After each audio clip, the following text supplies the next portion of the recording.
China consulate پر دہشت گردانہ حملے کے شہدا کے احساس میں پروکار تقریب کا انعقاد۔ سینٹرل پولیس آفس کراچی میں منعقدہ تقریب تقسیم میڈلز میں وزیر داخلہ سندھ ضیاء الحسن لنجار نے بحیثیت مہمان خصوصی شرکت کی۔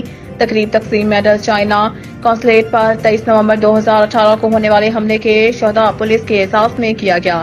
دہشت حملے میں ASI اشرف داؤد اور کانسٹیبل عامر نے جام شہادت نوش کیا تھا۔ تقریب China consulate general Yang Ying Dong نے بالخصوص شرکت کی۔ اس موقع پر IG سندھ غلام نبی Memon, additional IG Karachi Javed Akhtar odo, تمام ایڈیشنل IGs، تمام DIGs سمیت دیگر سینئر افسران CPO بھی موجود تھے۔ وزیر داخلہ سندھ کا کہنا تھا کہ اس سہائے عزیز نے فوری طور پر ریسپانس کر کے بڑے حادثے سے بچایا۔ چائنا قونصلیٹ کے شہدا کے فرسان کے سروں پر دست شفقت ہمیشہ رہے گا۔ میں چائنیز کو یقین دلاتا ہوں کہ پورے سندھ میں فل پروف سیکیورٹی فراہم کریں اور کرتے رہیں گے۔ IG سندھ کا کہنا تھا کہ چائنا حکومت کے سندھ پولیس کے ساتھ تعاون اور سپورٹ کے ہم مشکور ہیں۔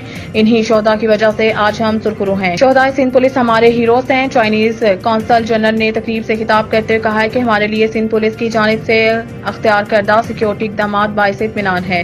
بچھڑ جانے یا فرض کی راہ میں قربان ہو جانے والوں کے درد کا ہمیں احساس ہے۔ تقریب کے اختتام پر قونصل جنرل چائنا نے AIG فائنانس سہائے عزیز کو یادگاری میڈل دیا۔